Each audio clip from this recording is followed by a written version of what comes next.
bukti keesaan dan kekuasaan Allah yang terbentang luas dalam alam semesta. Ya, jadi ada namanya ayat-ayat kauniyah, ada ayat-ayat Qur'aniyah.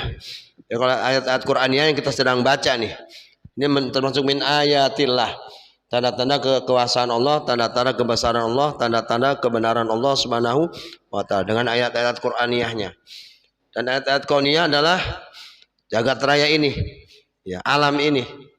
Ada langit, ada bumi, ada gunung, ada sungai, ada laut, macam-macam. Ada pegunungan, ada jurang, macam-macam. Itu masuk min ayatillah, tanda-tanda kebesaran Allah. Jadi kita percaya bahwa semua ayat yang diturunkan kepada Rasulnya, apa yang tersebut dalam ayat-ayat itu adalah kebenaran mutlak yang dapat ditawar. Ini kalau sifat orang beriman, orang mukmin. Jadi apapun yang datang dari Rasulullah, dia sami'na wa ta'na, terima dulu, ya. Dan dipikirin dulu, terima dengan hati, dengan iman, setelah itu baru dipikirkan. Ya, jangan menolak. Nah, ini karena orang belum mengerti, udah menolak aja. Nah, ayat berikutnya yang ke 59, walladzina hum birabbihim la yusyrikun. Walladzina hum, dan orang-orang yang tidak, ya, mempersekutukan, ya, dengan Tuhan mereka sesuatu apapun. Jadi, dan mereka adalah orang-orang yang tidak mempersekutukan Allah, yusyrikuna, ya, tidak mempersekutukan Allah, ya, dengan sesuatu pun, ya, baik dengan yang namanya benda, dengan namanya hal-hal yang bersifat mistik, gaib, seperti jin, setan dan sebagainya. Dan memang itu ada, real ada, ya. Kalau ciptakan mereka tujuannya buat menguji kita, ya, menggoda kita. Memang mereka diciptakan Allah, jin, ya, setan, iblis, itu memang sudah diberikan izin oleh Allah untuk menggoda manusia. Gitu. Jadi sifat yang ketiga ialah memelihara kemuliaan tauhid dengan benar-benar mengesahkan Allah. Nah, ini pentingnya kita menanamkan tauhid, keimanan kepada anak-anak kita, keluarga kita sejak dini.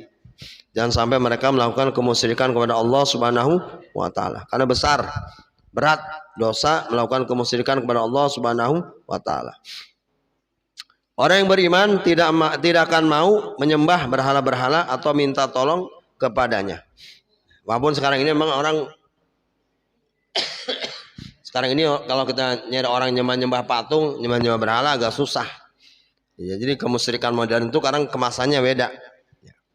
Ya, orang sekarang tidak terang-terangan nyembah patung, jangan nyembah apa istilahnya benda-benda, tapi kadang-kadang kemusyrikan yang berwujud lain. Ya. Masalah pangkat, jabatan, menyembah anak buah, menyembah atasannya. Ya, nah. Kan ada tuh orang-orang yang suka carmuk, orang-orang yang suka menjilat, ya. Ngomongnya begitu kalau depan, wah, orang disanjung-sanjung, diangkat-angkat aja. Tuh yang orang-orang model begitu. Itu dia termasuk menyembah pada orang-orang yang dipujanya tuh. Nah, orang-orang yang beriman tidak akan mau menyembah berhala-berhala ataupun minta tolong kepadanya. Walaupun berhala-berhala itu dianggap oleh kaum musyrik sebagai alat untuk mendekatkan diri kepada Allah Subhanahu wa taala. Mereka tidak akan meminta tolong kepada kuburan-kuburan karena mereka yakin sepenuhnya bahwa perbuatan itu sama saja dengan meminta tolong kepada berhala-berhala. Itu termasuk perbuatan syirik yang sangat dimuliakan Allah SWT, sangat dimuliakan Allah SWT. Ini bicara masalah ziarah kubur. Ini Nabi awal-awal Islam itu sempat melarang ziarah kubur karena khawatir nanti pada musyrik, karena imannya belum pada mantap, belum pada kuat. Jangan nanti minta-minta sama yang dikubur. Nah, ini nggak boleh.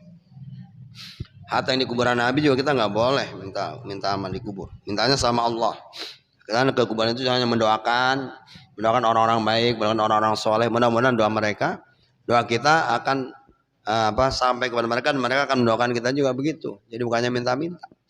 Nah, ini nggak boleh. Makanya kuntu nahaitukum an ziyaratil kubur. Dulu saya pernah melarang kalian berziarah kubur.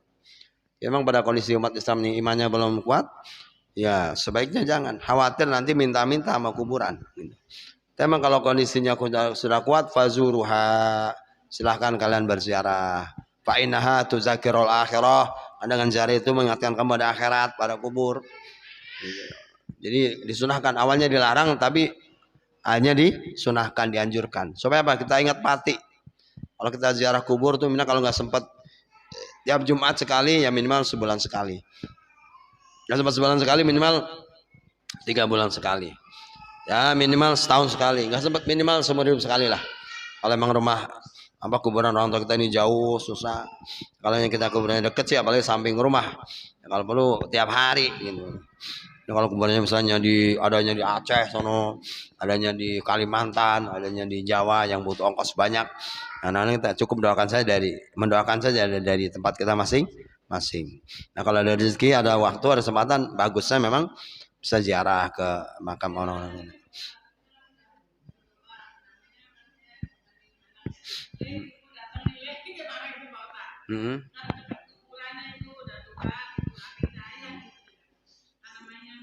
Iya. Assalamualaikum ya ahlal kubur gitu aja. Assalamualaikum ya ahlal kubur. Antum lana khalpun doaan Allah maghfir laha atau Allah maghfir lahu, kalau dari laki Allah banyak Allah maghfir lahum warhamhum wa'afi wa'fu anhum jannati maswahum. Jangan diajak ngobrol orang kumpulnya ini kemana nih, bocah pada bandel banget, bocah belum pada kawin, nah jangan ngadongin. Nah, mintanya sama Allah, kemudian doain aja, jangan jangan mengeluh, ini mak bagaimana mak, nah. Kalau dia jawab kan kaget kita, kalau dia jawab loh kaget kita.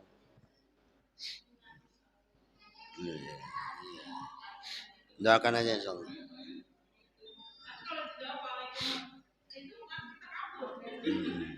Nah. Mereka tidak akan pula meminta-minta tolong kepada arwah-arwah jin dan setan. Karena yang demikian pun termasuk syirik pula. Demikianlah semua perbuatan yang membawa kepada pembersihan Allah, mereka hindari sejauh-jauhnya. Ini ciri orang-orang yang beriman kepada Allah Subhanahu wa taala. Ayat berikutnya ayat 60.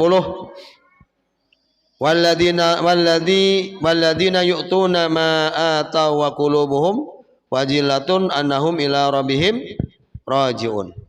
Waladina, dan orang-orang yu'tuna, ya, yang memberikan ma atau wa qulubuhum, apa yang telah mereka berikan dengan hati yang takut, ya, qulubuhum wajilatun annahum ila rabbihim rajiun, karena mereka tahu bahwa sungguhnya mereka akan kembali kepada Tuhan mereka.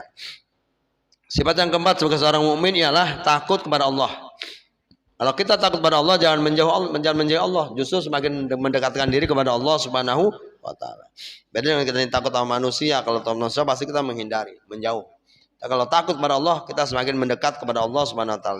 Dalam arti bukan mendekat secara fisik, lebih meningkatkan ibadah kita kepada Allah Subhanahu wa taala. Nah, karena mereka yakin akan kembali kepadanya pada hari berhisab, di mana akan diperhitungkan segala amal perbuatan manusia. Ingat, ada yaumul hisab, ada hari perhitungan, ya, ada hari pemeriksaan, diperiksa semua kita. Meskipun mereka tetap mengerjakan segala perintah Tuhan dan menjauhi segala larangannya dan menafkahkan harta di jalan Allah, namun mereka merasa takut kalau amal baik mereka tidak diterima oleh Allah Subhanahu wa taala, karena mungkin ada di dalamnya unsur-unsur riya atau lainnya yang menyebabkan ditolaknya amal itu. Nah, ini di antara penyebab tertolaknya amal ibadah kita mungkin karena ada unsur apa? Unsur riya. Apa unsur riya? Unsur ingin dipuji sama manusia, ya, sama makhluk. Itu namanya riya. Nah, mungkin itu yang menyebabkan amal kita tidak diterima oleh Allah Subhanahu wa taala. Nah, karena itu mereka selalu terdorong untuk selanjutnya berbuat baik. Karena kalau amal yang sebelumnya tidak diterima, mungkin amal yang berikutnya bisa diterima Allah. Oh, barangkali waktu sudah lalu mungkin masih banyak unsur rianya, masih banyak unsur pamernya. Mudah-mudahan kita sedekah lagi dengan ajang ikhlas karena Allah ini untuk. Ya, namanya manusia memang untuk sampai tingkat yang mukhlisin itu butuh proses latihan, butuh proses riyadhah, ya, mujahadah gitu. Dari hadis yang diriwayatkan dari Ibnu Abi Hatim dari Aisyah pernah bertanya kepada Nabi. Siti Aisyah pernah bertanya kepada Rasulullah SAW mengenai ayat ini. Alladzina yu'tuna ma atau wa qulubuhum wajilah. Apakah yang dimaksud dengan ayat ini? Ialah orang berzina dan minum khamr atau mencuri, dan karena itu ia takut kepada Tuhan mereka. Pertanyaan ini dijawab oleh Rasulullah, bukan demikian maksudnya, hai putri Abu Bakar As-Siddiq. Yang dimaksud dalam ayat ini ialah orang-orang yang mengerjakan sholat, berpuasa dan menafkahkan hartanya, namun dia merasa takut kalau amalnya itu tidak termasuk amal yang diterima oleh Allah Subhanahu wa taala. Amalnya mardud, bukannya makbul. Amal ada dua, ada yang makbul, ada yang mardud. Kalau makbul nanti diterima, itu makbul. Oh, doa kita makbul, diijabah, itu amalnya makbul. Ada amal yang mardud, yang ditolak. Yang ditolak Allah Subhanahu wa taala. Faqulu man bi ghairi ilmin ya'malu a'maluhu mardudatun la tuqbalu. Itu ada tematan Zubat Syekh Nur Ruslan tuh. Faqulu man, siapa orang ya, bi ghairi ilmin ya'malu, dengan tanpa ilmu dia melakukan amal ibadah, enggak pakai ilmu. Faqulu man bi ghairi ilmin ya'malu a'maluhu mardudatun la tuqbalu, amalnya mardudah, amalnya ditolak oleh Allah, la tuqbalu, enggak bakal diterima oleh Allah Subhanahu wa taala. Jadi sebelum kita beramal, sebelum kita beribadah harus tahu ilmunya dulu. Kita mau sholat harus tahu tentang ilmunya sholat. Kita mau puasa harus tahu tentang ilmu tentang puasa. Kita mau zakat harus tahu tentang ilmu zakat. Kita mau nikah misalnya harus tahu tentang masalah nikah. Itu terus semuanya ada ilmunya. Ilmu syariat. Sebab kalau nggak tahu cara, nggak tahu ilmunya, ya repot nanti. Nah, apa aja harus ada ilmunya. Jangan yang bicara itu yang kita istilahnya ya buat kita misalnya mau bikin kue kan, kue gini ini kita juga belum tahu ilmunya, bikin kue belum tahu kan, usah ilmunya nih kue ini. Ya pakai ilmu semuanya. Ilmu. Kita yang paling gampang dah nyeplok telur. Bocah kalau nggak tahu ilmu bocah anak sekarang nyeplok telur pada angus bisa. Tapi kalau yang pintar nyeplok telur bisa pas banget tuh cakep gitu. Telur mata sapi. Orang kalau nggak tahu ilmu masak mie, Indomie, suruh masak, wah habis deh bisa pada.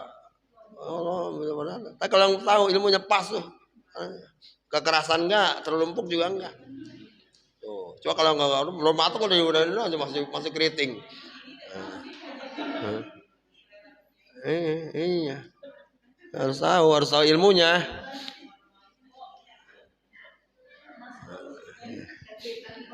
Semua harus tahu ilmunya.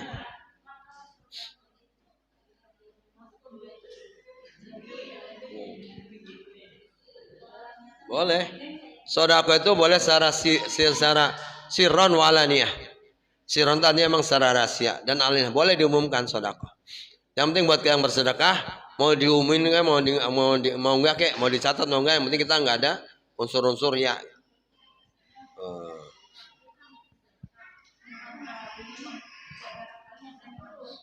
Iya.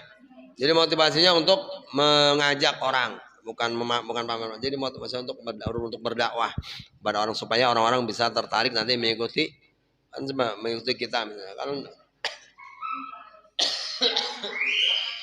Jadi kalau masalah ria dan tidak ria itu urusan hati. Ya. Yang orang sedekahnya terang-terangan belum tentu ria.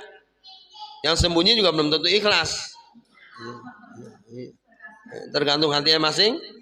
Ada memang orang yang suka terang-terangan juga nggak ikhlas juga banyak. Yang sembunyi, yang ikhlas juga banyak. Jadi itu bukan ukuran. Mau sedekah secara sembunyi-sembunyi kayak, mau terang-terangan kayak, mau dicatat kayak, mau nggak dicatat kayak, itu terserah. Jadi yang penting buat yang sedekah, memang bagusnya kalau buat yang diamanatkan sedekah itu bagusnya diumumkan. Yang dia kasih amanat tuh, kayak kita ini ngumumin infak di masjid gini-gini, emang bagusnya begitu. Biar nggak timbul fitnah, biar nggak ada fitnah, biar nggak nanti orang pada belum tulis. Kalau bukan kan udah ada aplikasi tuh ada tuh di aplikasi ini udah bagus, tinggal dimasukinnya datanya ke situ, asal rajin masukin datanya tuh ke TV itu kan ada terpampang itu. Nah, khotib hari ini siapa, terus besok taklim siapa, terus keuangan masjid masuk berapa, tuh ada di aplikasi yang Rian bikin tuh, tinggal nanti dimasuk. Kayak model gini-gini dianu dimasukin harusnya ini. Dicatat sini dianu ditampilin di monitor itu, jadi orang nanti pada baca. Kalau diumumin gini doang orang-orang juga denger, kadang pada ngantuk, pada tidur, pada ngerti kagak udah. Nah.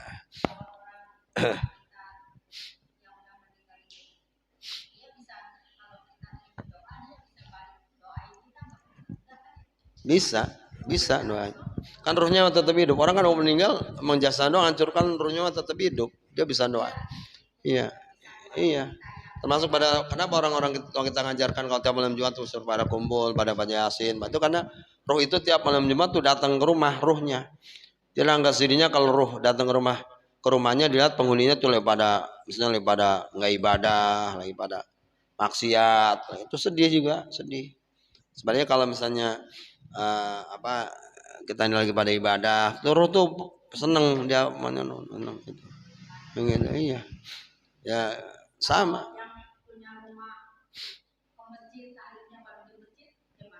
Apanya? Yang punya rumah malam Jumat kan yasinan di masjid nih.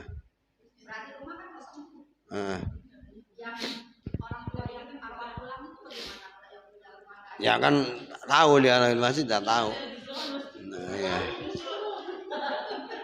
Tahu dia.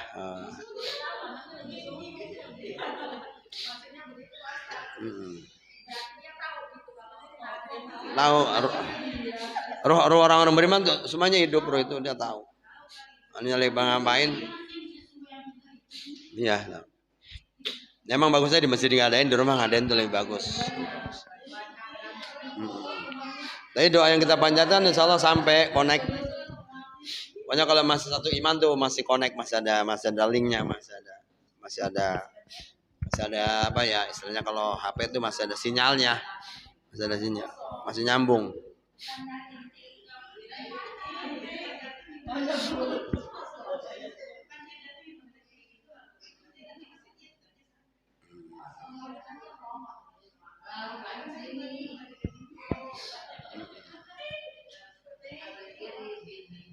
Terus 62, wala nukallifu nafsan illa wus'aha.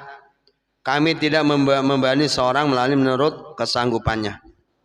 Dan sama dengan di Al-Baqarah, la yukallifullahu nafsan illa wus'aha. Ini ayat wala nukallifu nafsan illa wus'aha. Kami tidak membebani seorang melainkan menurut kesanggupannya. Nah.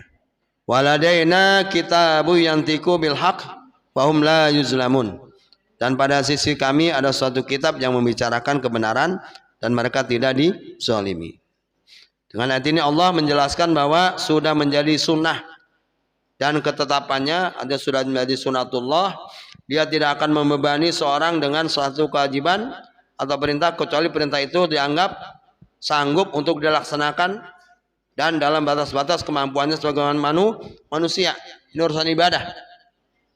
Contoh kata Nabi, sholli qa'iman, sholatlah kamu dengan berdiri. Nah, kalau berdiri mampu bagaimana? Apa dipaksain orang suruh diri? Enggak. Fa'ilam yastati faqaidan. Kalau emang enggak sanggup diri, boleh sambil duduk. Duduk enggak bisa juga, enggak kuat. Fa'ilam yastati fa'ala jambin, boleh sambil berbaring. Itu kan berarti sama dengan puasa. Ya. Kan itu juga ada keringanan, ada rukhsah dari Allah. Kan enggak mungkin orang yang kalau enggak punya puasa, mau sanggup enggak sanggup, lu punya puasa ya. Kan nggak begitu kalau Allah berintah. Kalau emang kira-kira nggak kuat berpuasa, ya boleh tidak berpuasa, cuman sanksinya dia harus membayar fidyah. Kita harus maksimal dulu, harus berusaha dulu. Jadi kalau wa alal ladzina yutiqunahu fidyatun ta'amu miskin, bagi orang-orang memang dia tidak sanggup berpuasa, orang paksain kayak apa nggak sanggup puasa, dia wajib membayar fidyah. Apa itu fidyah? Ta'am miskin, memberi makan seorang miskin, satu orang, ya satu hari. Tuh, itu. Jadi nggak mungkin dipaksa, pokoknya sanggup harus puasa ya nggak bisa. Nah, ini tentunya buat orang-orang memang Orang-orang sudah sangat tua, orang-orang sudah jompo, orang-orang sudah atau mungkin pekerja-pekerja berat ya. Emang dia butuh tenaga yang kuat. Itu yang kita sekarang juga kasihan. Nah. Ini. Sama dengan haji kan gitu. Jadi manis satu wa hujjal bait manis satu ilaihi sabila. Pergi haji jika kamu mampu berjalan ke sana. Artinya bisa melaksanakan, silakan. Jadi nggak dipaksa. Ini salah satu bukti apa istilahnya kasih sayang Allah pada hambanya. Jadi tidak dipaksa. Tidak ada syariat yang diwajibkannya yang berat dilaksanakan oleh hambanya dan di luar batas kemampuannya. Allah mewajibkan syarat pada hambanya berarti hamba itu sanggup melaksanakannya. Nah, hanya manusialah yang memandangnya berat karena keengganannya atau ia disebutkan oleh urusan-urusan dunia, kata nafsunya. Kan secara Quran bisa. Yang bikin berat tuh kadang-kadang emang dasar nafsu kita, emang kita malas saja. Ya kan. Kita ini sholat misalnya, sholat Allah beri waktu kita 24 jam sehari semalam. Coba berapa menit sih yang kita gunakan untuk sholat? Sholat kita paling lama berapa menit sih? Sholat kita ada 5 menit, 10 menit. Taruh 10 menit sama zikirnya segala macam. Amin. Taruh 20 menit misalnya. Ya. Kali 5 baru berapa? 2 kali 5 baru 100 menit ya. Sejam setengah dikasih waktu 24 jam. Baru pakai jam setengah buat sholat doang. Taruh baca Quran. Berapa kita sanggup baca Quran sehari? Berapa menit? Pernah baca Quran 1 jam? Pernah one day one juice setiap hari? Nah, iya. Orang biasa tuh dari subuh ya, dari jam berapa tuh habis subuh? Ada sejam ya, yang habis subuh tuh ibu. Oke. Ya lumayan. Bagus, masih bagus. Nah, jatuhnya sholat sama baca Quran kita pakai 2 jam dah sehari dah. Ya baru 2 jam, masih ada berapa jam lagi? 24 jam dipakai sholat, taruhlah habis misalnya 1 jam sehari malam pakai baca Quran 1 jam, baru 2 jam. 24 jamnya kok mana? Ya karena masya Allah. Padahal perintah itu seperti sholat umpamanya amat ringan dan mudah bagi orang-orang yang telah biasa mengerjakannya. Kalau mau biasa mengerjakan sih enak bu. Kalau kita sudah merasakan kelezatan nikmatnya beribadah, nikmatnya sholat, itu rasanya waktu sekian jam aja masih kurang. Tapi kalau memang dia tidak berasa nikmat sholat 5 menit itu udah berat banget, udah lama banget rasanya. Nah, ini kalau udah rasanya nikmat ibadah tuh luar biasa. Sejam tuh nggak terasa. Nah ini memang kita belum, jadi tingkatan kita belum merasakan nikmatnya beribadah. Karena selama ini kita masih menganggap ibadah kita ini hanya sebatas kewajiban, bukan kebutuhan. Jadi kalau kewajiban kan berat, kayak disuruh gitu kali. Kalau kita sudah merasakan ibadah itu sebagai kebutuhan kita, itu udah beda lagi. Kita ini perlu sholat, kita ini butuh sholat, kita ini butuh puasa, kita ini butuh haji, bukan sekedar wajib haji, bukan sekedar wajib puasa. Jadi kalau ada kewajiban, katanya berarti kalau ada kebutuhan.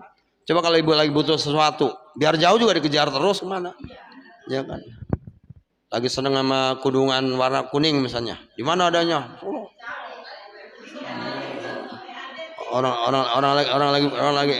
Orang lagi butuh, ya.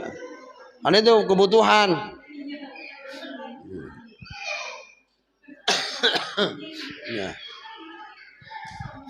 Nah, Imam Muqatil berkata, barang siapa yang tidak sanggup mengerjakan sholat dengan berdiri, ia boleh mengerjakannya dalam keadaan duduk. Dan kalaupun tidak sanggup duduk, maka dengan isyarat saja pun sudah cukup. Nah, karena itu tidak ada alasan sama sekali bagi orang mukmin untuk membebaskan diri dari kewajiban sholat. Demikian pula kewajiban-kewajiban lainnya. Karena semua kewajiban itu adalah batas-batas kemampuan manusia. Hanya nafsu dan keinginan manusialah yang menjadikan kewajiban-kewajiban itu berat baginya. Maka orang yang seperti ini telah berbuat zalim terhadap dirinya sendiri dan akan mendapat balasan yang setimpal dari Allah atas keingkaran dan keengganannya, kemalasannya. Setiap pelanggaran terhadap perintah Allah akan dicatat dalam buku catatan amalnya. Demikian pula amal perbuatan yang baik, kecil maupun besar, semuanya tercatat dalam buku itu sebagaimana dalam firman Allah dalam surat Al-Jasiyah surat ke-45 ayat 29. Hadza kitabuna yantiqu 'alaikum bil haqq inna kunna nastansikhu ma kuntum ta'malun. Allah berfirman, inilah kitab catatan kami yang menuturkan kepadamu dengan sebenar-benarnya. Sungguhnya kami telah menyuruh mencatat apa yang telah kamu kerjakan. Banyak lagi yang lain dalam surat Al-Kahfi 18 ayat 49. Allah berfirman, wa wudi'al kitabu fataral mujrimina musyfikina mimma fihi wa yaquluna ya wailatana ma li hadzal kitab la yughadiru shaghiratan wala kabiratan illa ahsaha wa wajadu ma 'amilu hadiran wala yuzlamu rabbuka ahada.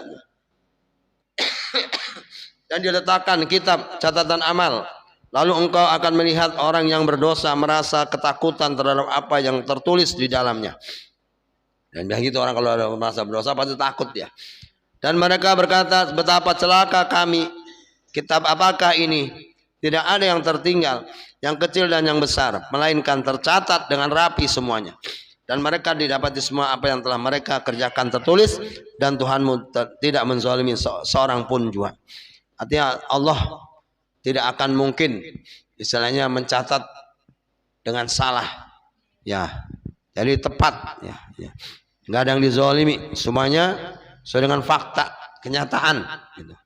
Bukan nanti catatan amal, ada nanti bentuk secara visualnya, secara hidupnya, gerakannya. Ada rekaman-rekaman jejak, ya, jejak hidup kita, bukan jejak digital. Jejak hidup kita ada nanti semuanya.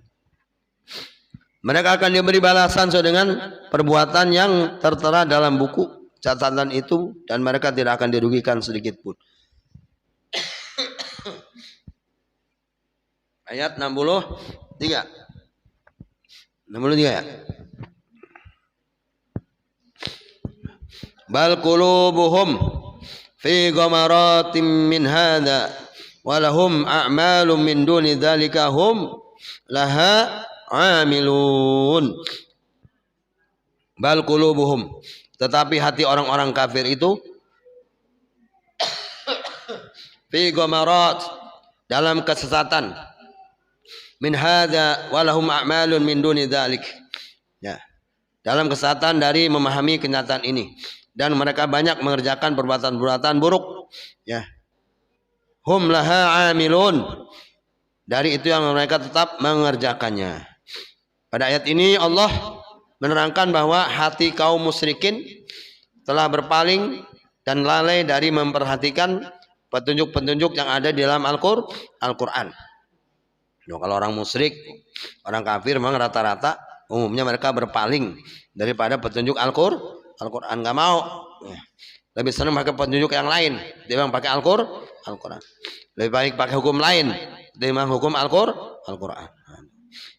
Padahal ngakunya Islam. Mereka tidak mau mengambil manfaat daripadanya. Padahal petunjuk-petunjuk itulah yang dapat membawa mereka kepada kebahagiaan hidup di dunia maupun di akhirat. Ada jaminan dari Allah kalau kita melaksanakan hukum Allah, dijamin di dunianya bahagia, di akhiratnya selamat. Tuh, sejahtera. Tuh. Cuma nggak mau anak-anak. Seandainya mereka mau membaca dan memperhatikan Al-Quran, tentulah hati mereka akan terbuka dan melihat bahwa ajaran Al-Quran itu memang amat berguna dan semua yang terkandung di dalamnya adalah benar. Gitu. Tapi sayang, banyak orang Islam ngaku Islam tapi nggak mau pakai Al-Quran. Nah, mereka akan mengakui bahwa semua perbuatan manusia akan dipertanggungjawabkan di hadapan Allah tanpa kecuali. Inilah kesalahan mereka. Yang pertama, yang menyeret mereka kepada kesalahan-kesalahan lain dan menyebabkan mereka tidak memperdulikan lagi norma-norma akhlak yang mulia, berbuat sekehendak hati tanpa memperhatikan hak-hak orang lain. Jadi itulah. Jadi merasa ya pokoknya udahlah, kalau mereka punya kemauan, mereka punya keinginan, mereka punya rencana, mereka punya program, harus terlaksana walaupun dengan menghalalkan segala cara. Pokoknya ini harus jadi, pokoknya proyek ini harus selesai dengan cara apapun. Kalau perlu gusur aja, pindahin tuh rakyat tuh, pindahin. Kalau perlu usir, kalau perlu nggak diganti rugi nggak apa-apa, gusur aja. Kalau penguasa zalim itu mereka ini, pokoknya ini jalur ya, ini proyek ya, yang kita sih pada pindah semua ya. Namanya penguasa sewenang menang.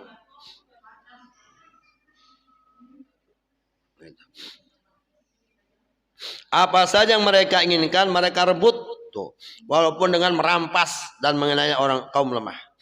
Ya, kita rakyat dalam kondisi yang lemah, mau ngelawan, nggak punya kekuatan apa-apa.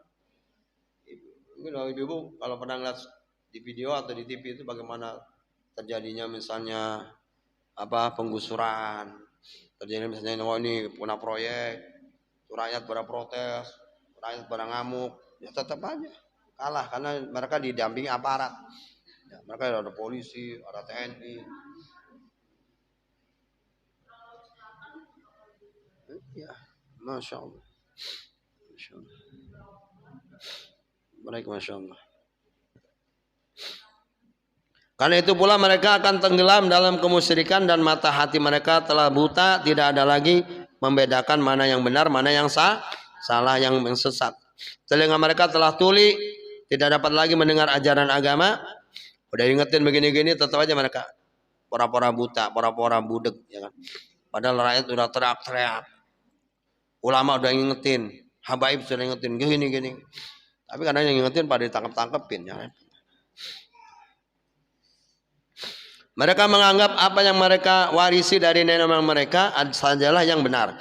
Menurut mereka Al-Quran itu hanya dongengan orang-orang dahulu yang dibawa oleh orang-orang gila, atau hanya digubahan seorang penyair atau ajaran ini omongan dulu. Sampai sekarang pun ada orang-orang kalau kafir begitu. Nah, kita belum berpandangan dengan orang-orang kafir. Kalau kita misalnya berdatang mereka menganggap kitab kita ini kitab ya itu kitab dongeng lah, kitab sihir lah, kitab apalah gitu. Bahkan dulu yang kisahkan itu yang seorang novelis itu yang namanya Salman Rushdie, dia dibikin ayat dulu, The Satanic Verses, ayat-ayat setan. Jadi Al-Quran itu dianggap ayat-ayat setan. Ada Salman Rushdie.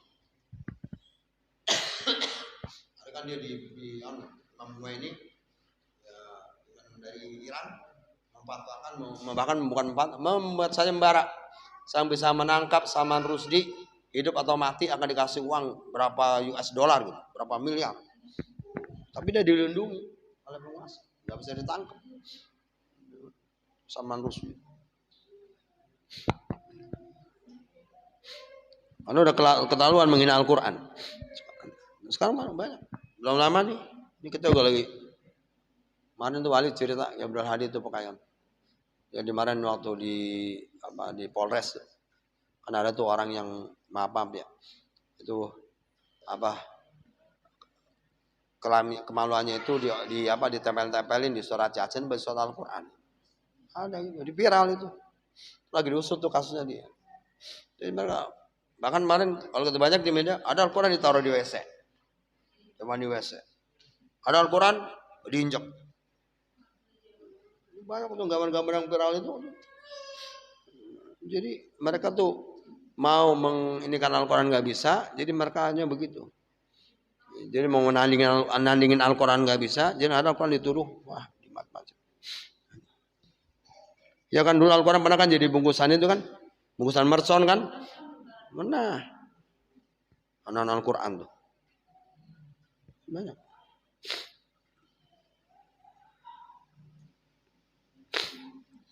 Ayat 564, hatta idza akhadna mutrafihim bil adabi idahum yaj'arun.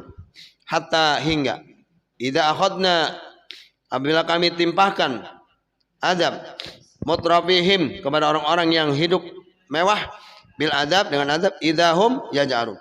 Ya. Dengan serta-merta mereka memekik minta tolong.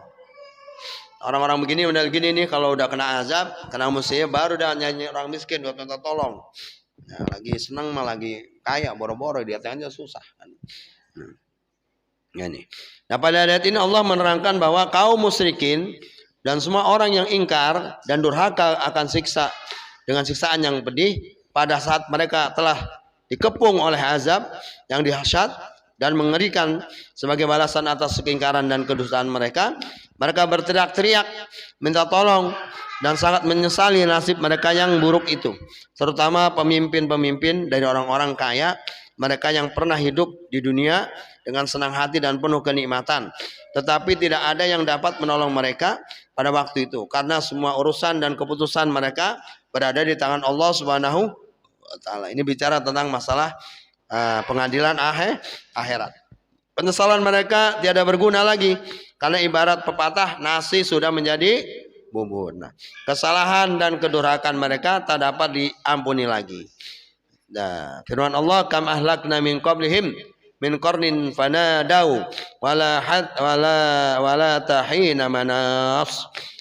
Betapa banyak umat sebelum mereka yang telah kami binasakan, lalu mereka minta tolong padahal waktu itu bukanlah saat untuk lari melepaskan diri daripada siksa Allah Subhanahu wa taala. Baik, itu aja mas sekalian, sampai sini dulu, sampai ayat yang ke-64 surat Al-Mu'minun. Kita lanjutkan. Allahumma arhamna bil Qur'an waj'alhu lana imama wa nura wa huda wa rahmah.